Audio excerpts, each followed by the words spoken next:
नमस्ते बच्चों, क्लास 10 हिंदी गद्य खंड। हमने राम लक्ष्मण पुरी जी का परिचय पढ़ लिया था और बाल गोविंद भगत पाठ पढ़ चुके थे। आज हम इस पाठ अभ्यास के प्रश्न उत्तर करेंगे। पहला प्रश्न, खेती बाड़ी से जुड़े गृहस्थ बाल गोविंद भगत अपनी किन चारित्रिक विशेषताओं के कारण साधु कहलाते थे? उत्तर, बाल गोविंद भगत खेती बाड़ी करके अपना घर चलाने वाले गृहस्थ थे, फिर भी उनमें कई ऐसी चारित्रिक विशेषताएं थीं जिनके कारण वे साधु कहलाते थे। पहला पॉइंट, वे कबीर के आदर्शों पर चलने वाले थे, कबीर को साहब मानते थे। दूसरा पॉइंट, वे कभी झूठ नहीं बोलते थे। तीसरा पॉइंट, सभी के साथ उनका खरा व्यवहार रहता था। चौथा पॉइंट, किसी से झगड़ा नहीं करते थे। पांचवा पॉइंट, स्पष्ट बात करते थे, किसी से भी दो टूक बात करने में संकोच नहीं करते थे। छठा पॉइंट, किसी दूसरे की चीज़ को छूते भी नहीं थे और न बिना पूछे व्यवहार में लाते थे। सातवां पॉइंट, उनकी सभी चीज़ें साहब की थी, यहाँ तक कि खेत की पैदावार को भी वे सिर पर लाद कर कबीर पंथ के मठ में ले जाते थे। भेंट के बाद प्रसाद के रूप में जो मिलता था उसी से गुजारा करते थे। सातवां पॉइंट, मृत्यु को वे आत्मा परमात्मा के मिलन का उत्सव मानते थे। नौवां पॉइंट, वे वितरागी थे, लालच का भाव उनको छू तक नहीं गया था। 10वां पॉइंट, किसी का सहारा लेना उन्हें स्वीकार नहीं था। प्रश्न नंबर 2, भगत की पुत्र वधू उन्हें अकेले क्यों नहीं छोड़ना चाहती थी? उत्तर, बेटे की मृत्यु के बाद भगत ने पुत्र वधू को उसके भाई के साथ भेजने का निर्णय किया, किंतु पुत्र वधू उन्हें अकेले छोड़कर नहीं जाना चाहती थी। वह कहती थी कि बुढ़ापे में आपके लिए भोजन कौन बनाएगा, बीमार होने पर पानी देने वाला कौन होगा, मेरे बाद आपकी देखभाल करने वाला कौन होगा, इसलिए पुत्र वधू उन्हें अकेला छोड़ना नहीं चाहती थी। प्रश्न नंबर 3, भगत ने अपने बेटे की मृत्यु पर अपनी भावनाएं किस तरह व्यक्त की? उत्तर, इकलौते बेटे की मृत्यु होने पर भगत ने उसके शव को घर के आंगन में चटाई पर लेटा दिया, उसके ऊपर सफ़ेद चादर डाल दी, कुछ फूल और तुलसी दल उस पर बिखेर दिए, सिरहाने की ओर दीपक जला दिया, उसके सामने आसन जमाकर जमीन पर बैठ गए।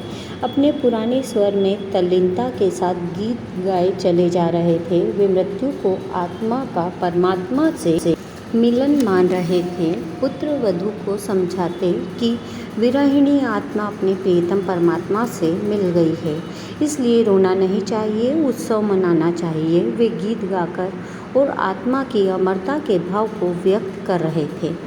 प्रश्न नंबर 4, भगत के व्यक्तित्व और उनकी वेशभूषा का अपने शब्दों में चित्र प्रस्तुत कीजिए। उत्तर, बाल गोविंद भगत खेती बाड़ी करने वाले एक गृहस्थ थे, किंतु वे साधु की सब परिभाषाओं में खरे उतरते थे। वे मध्य कद के गौर वर्ण वाले वृद्ध थे, 60 वर्ष से अधिक उम्र के रहे होंगे। उनके पूरे बाल सफ़ेद हो गए थे, जिनसे उनका चेहरा जगमग होता था। वे कमर में लंगोटी और सिर पर कबीर पंथियों वाली कनफटी टोपी पहनते थे।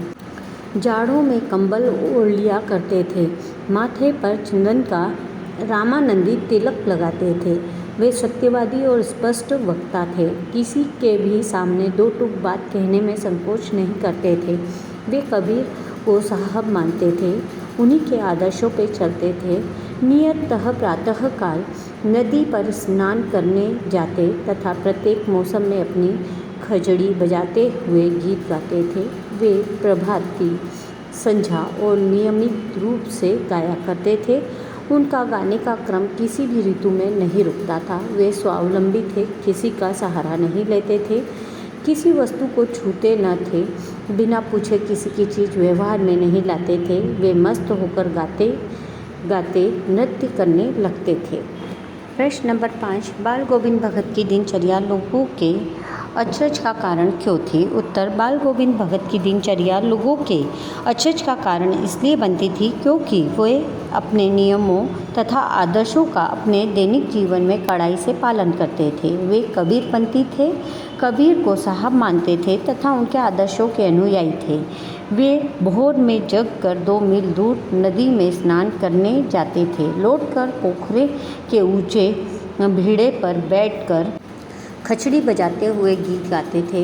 यह नियम भयंकर ठंड, गर्मी या वर्षा में टूटता न था। वे खेती के काम अकेले ही करते थे। जो पैदावार होती उसे सिर पर रखकर घर से 4 कोस दूर कबीरपंथी मठ में ले जाते। भेंट के बाद प्रसाद स्वरूप जो मिल जाता उसी से गुजर करते। बेटे के मरने पर गीत गाए जा रहे थे तथा कह रहे थे कि विरहिणी आत्मा अपने प्रेमी परमात्मा से मिल गई है। यह रोने का नहीं, आनंद का अवसर है। बहू के बार बार मना करने पर भी उसे उसके भाई के साथ भेज दिया। बीमार होने पर भी उनके सभी नियम लागू रहे। वे किसी को कष्ट नहीं देना चाहते थे। वे स्वावलंबी थे। प्रश्न नंबर 6, पाठ के आधार पर बाल गोविंद भगत के मधुर गायन की विशेषताएं लिखिए। उत्तर, बाल गोविंद भगत अपने साहब कबीर के पदों का गायन करते थे। कबीर के पद उनके कंठ से निकलकर सजीव हो उठते थे। वे खचड़ी बजाते हुए गाने में मस्त हो जाते थे। उनका गायन इतना प्रभावपूर्ण था कि उसे सुनकर बच्चे झूम उठते थे। औरतों के होठ गीत गुनगुनाने लगते थे और हलवाहों के पैर ताल में उठने लगते थे। उनके संगीत में जादू का प्रभाव था। वे मूसलाधार वर्षा, दांत किटकिटाती ठंड तथा गर्मी की उमस में भी मस्त होकर गाने में डूब जाते थे। वे गाते हुए तन से मन की गहराई में उतर जाते थे और मस्त होकर नाचने लगते थे। उनका गायन घर, खेत, गंगा तट या जहाँ कहीं वे जाते चलता ही रहता था। प्रभाती, संध्या आदि के द्वारा वे समाज को सजग, सक्रिय और आनंदित करते थे। उनके गायन में सहजता, सरसता, मस्ती तथा आनंद का संचार करने की अद्भुत शक्ति थी। वे खेत खलिहान में गाते थे, गंगा स्नान करने जाते हुए गाते थे। यहाँ तक कि बेटे की मृत्यु पर भी वे आसन लगाकर गाते हैं।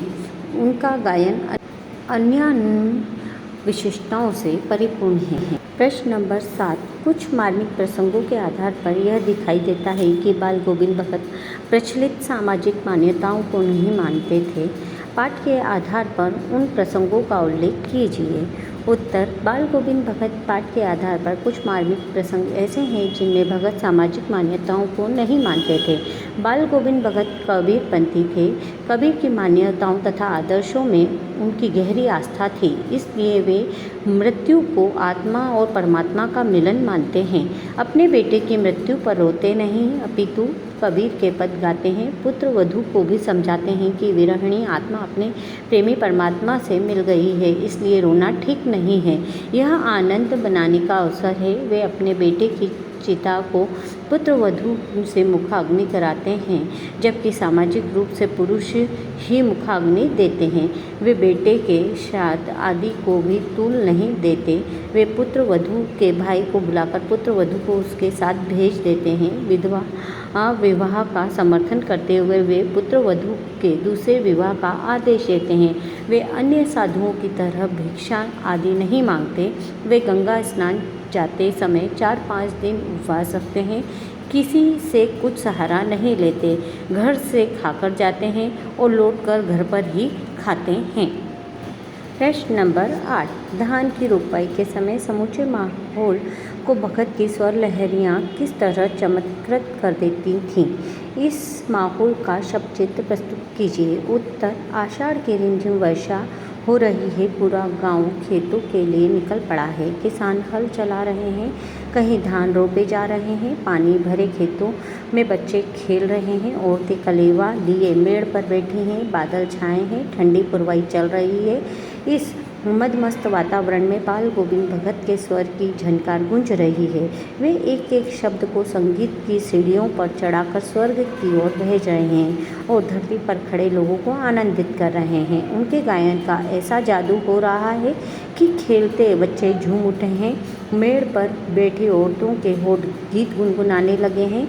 हल चलाने वालों के पैर ताल से उठ रहे हैं और रोपाई करने वाले अंगुलियां एक अनोखे क्रम में चलने लगी है। बाल गोविंद के संगीत का जादू सभी पर छाया है। रचना और अभिव्यक्ति के प्रश्न हैं। प्रश्न नंबर 9, पाठ के आधार पर बताएं कि बाल गोविंद भगत की कवि पर श्रद्धा किन किन रूपों में प्रकट हुई है। उत्तर, बाल गोविंद भगत के कबीर में श्रद्धा थी, वह विभिन्न रूपों में पाठ में प्रकट हुई है। पहला पॉइंट, बाल गोविंद कबीर के समान ही खेती बाड़ी करते हैं और गृहस्थ की तरह रहते हैं, किंतु माया मोह से मुक्त साधु का जीवन जीते हैं। दूसरा पॉइंट, वे कबीर को साहब मानते हैं और उन्हीं के पदों को गाते हैं। कबीर के पदों को वे इतने तन्मय होकर गाते हैं कि वे बाल गोविंद के कंठ का साथ पाकर सजीव हो उठते हैं। तीसरा पॉइंट, बाल गोविंद भगत का स्वभाव कबीर की तरह ही खरा है।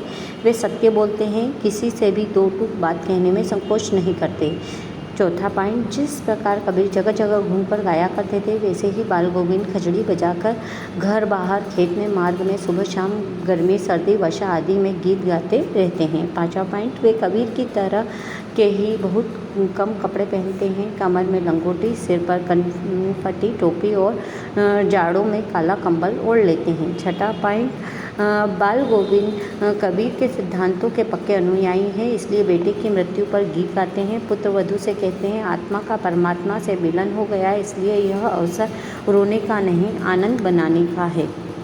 सातवां पॉइंट, मृत्यु के क्रियाकर्मों का आडंबर न करके पुत्र वधू से आग लगवाते हैं। विधवा विवाह का समर्थन करते हुए पुत्र वधू को उसके भाई के साथ भेज देते हैं और उसका विवाह करने को कह देते हैं।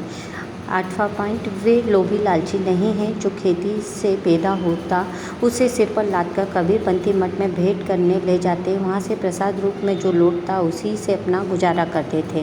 नौवां पॉइंट, उनकी हर चीज़ साहब यानी कबीर को समर्पित है, वे माया मोह से मुक्त हैं। 10वां पॉइंट, उनकी गंगा स्नान में आस्था नहीं है, फिर वे संतों के साथ रहने और लोक दर्शन के लिए हर वर्ष पैदल चलकर गंगा पर पहुँचते हैं। 11वां पॉइंट, कबीर के समान ही वे सामाजिक रूढ़ियों में विश्वास नहीं रखते हैं। प्रश्न नंबर 10, आपकी दृष्टि में भगत की कबीर पर अगाध श्रद्धा के क्या कारण रहे होंगे। उत्तर निम्न कारण हैं। पहला पॉइंट, बाल गोविंद भगत को दुनिया का छल कपट भरा बनावटी जीवन पसंद नहीं होगा, इसलिए उन्हें सादा जीवन, उच्च विचार वाला कबीर का खरा जीवन अच्छा लगा होगा। दूसरा पॉइंट, समाज में भिक्षावृत्ति अपनाकर अपना पेट भरने वाले साधुओं से उन्हें घृणा रही होगी, इसलिए उन्हें गृहस्थ रहते हुए साधु का जीवन जीने वाले कबीर के प्रति अगाध श्रद्धा हो गई होगी। तीसरा पॉइंट, बाल गोविंद को कबीर के पदों में कही गई बातें अच्छी लगी होंगी, इसलिए उन्हें उनके ही गीत गाने का निश्चय किया होगा। चौथा पॉइंट, समाज में प्रचलित अन्याय कुरीति बाल गोविंद भगत को बुरी लगती होगी, यही कारण है कि इनका विरोध करने वाले कबीर के प्रति उनमें अगाध श्रद्धा हो गई होगी। पांचवा पॉइंट, बाल गोविंद कर्म में विश्वास रखते थे, इसलिए उन्होंने कर्मयोगी कबीर को अपना आदर्श बनाया होगा। छठा पॉइंट, समाज के मृत्यु आदि के निरर्थक कर्म कांडों से बाल गोविंद भगत को घृणा रही होगी और तथा विधवाओं के कष्टमय जीवन से उन्हें प्रेरित किया होगा, इसलिए उन्होंने इनका विरोध करने वाले कबीर को अपनी श्रद्धा का पात्र बनाया होगा। सातवां पॉइंट, बाल गोविंद भगत के हृदय में शुद्ध भक्ति का भाव था, वे ईश्वर की निस्वार्थ भक्ति में लीन रहते थे, इसलिए उन्होंने कबीर की निस्वार्थ भक्ति को अपना लिया होगा। प्रश्न नंबर 11, गांव का सामाजिक सांस्कृतिक परिवेश आषाढ़ चढ़ते ही उल्लास से क्यों भर जाता है। उत्तर, भारत कृषि प्रधान देश है, अधिकांश किसान गांव में निवास करते हैं। आषाढ़ मास के आते ही खेतीबाड़ी आदि के कार्य प्रारंभ होते हैं। गर्मी की भयंकरता से बचते बेचैन रहे लोगों को वर्षा की शीतल बूंदें अच्छी लगती हैं, इनके स्पर्श से उनमें आशा और उल्लास का संचार होता है। भारत में खेती के लिए वर्षा का विशेष महत्व है, इसलिए आषाढ़ चढ़ते ही वर्षा होने के कारण गांव का कृषक समाज उल्लासित हो उठता है। उसके मन में नई फसल बोने, बाग बगीचों को संभालने तथा हल आदि खेती औजारों तैयार करने आदि का भाव आता है। गर्मियों में भीषण ताप ने जो व्याकुलता लोगों में भर दी थी, उससे आषाढ़ की वर्षा छुटकारा दिलाने का संकेत करती है, इसलिए भी समाज में उल्लास का भाव आता है। आषाढ़ की रिमझिम वर्षा होते ही समूचा गांव खेतों में उतर पड़ता है। हल वाले हल चलाते हैं, धान बोने वाले रोपनी करने लगते हैं। किसानों के बच्चे पानी भरे खेतों में उछल कूद करने लगते हैं। स्त्रियां कलेवा लेकर खेतों पर पहुंच जाती हैं। समस्त ग्रामीण समाज, जो अब तक निष्क्रिय तथा उदासीन बैठा था, वह उल्लास से भरकर सक्रिय हो उठता है। इस तरह आषाढ़ की वर्षा खेती-बाड़ी के सुखद भविष्य का संकेत करती है, जिसके कारण गाँव का समाज उल्लासित हो उठता है। प्रश्न नंबर 12। ऊपर की तस्वीर से यह नहीं माना जाए कि बाल गोविंद भगत साधु थे। क्या साधु की पहचान पहनावे के आधार पर की जानी चाहिए? आप इन आधारों पर यह सुनिश्चित करेंगे कि अमुक व्यक्ति साधु है। उत्तर: निश्चय ही साधु की पहचान पहनावे मात्र से नहीं की जानी चाहिए। पहनावा तो बाहरी आवरण है, उस आवरण के भीतर कैसा विचार, भाव, व्यवहार आदि है, इसका विशेष महत्व होता है। मेरी राय में ईमानदार, दयालु, मानवता का पालक, त्याग, अपरिग्रह आदि गुणों वाला व्यक्ति ही साधु कहा जा सकता है। साधु सत्य, अहिंसा तथा प्रेम से युक्त होता है।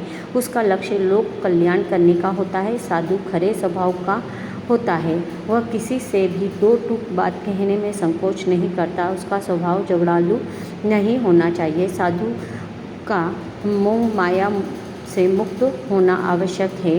उसके अंतर में ईश्वर के प्रति गहरी आस्था और भक्ति होनी चाहिए। छल कपट तथा स्वार्थ से रहित व्यक्ति ही साधु कहा जा सकता है। प्रश्न नंबर 13। मोह और प्रेम में अंतर होता है। भगत के जीवन की किस घटना के आधार पर इस कथन का सच सिद्ध करेंगे? उत्तर: प्रेम मोह में पर्याप्त अंतर है। मोह के स्वार्थ की आसक्ति होती है और प्रेम निस्वार्थ सहज होता है। इसमें प्रिय का हित साधन होता है। बाल गोविंद भगत के जीवन की अग्रलिखित घटना से इस अंतर का सत्य सिद्ध किया जा सकता है। भगत अपने बेटे को प्रेम करते थे, इसलिए उसको विशेष ध्यान का हकदार मानते थे, किंतु उसकी मृत्यु को वे आत्मा का परमात्मा से मिलन मानते हैं, इसलिए रोते नहीं हैं। गीत गाते हैं। पुत्र वधू भगत के पास रहकर उन्हें भोजन आदि की सुविधा देना चाहती है, किंतु वे स्पष्ट मना कर देते हैं। अपने स्वार्थ के लिए वे एक विधवा का भविष्य नहीं बिगाड़ना चाहते। वे उसके दूसरे विवाह का आदेश देते हुए उसके भाई के साथ भेज देते हैं। उन्हें पुत्र वधू की खुशी का ध्यान है। बच्चों, इसके अलावा आप लोग पाठ में आए 10 क्रिया विशेषण शब्द छांटकर करने हैं, जो आपके सामने हैं, आप लिखेंगे। इसके अलावा अन्य परीक्षा उपयोगी महत्वपूर्ण प्रश्नों के आपको 5 प्रश्नों के उत्तर लिखने हैं, जो आपके सामने हैं। आप इसमें से देखकर लिखेंगे।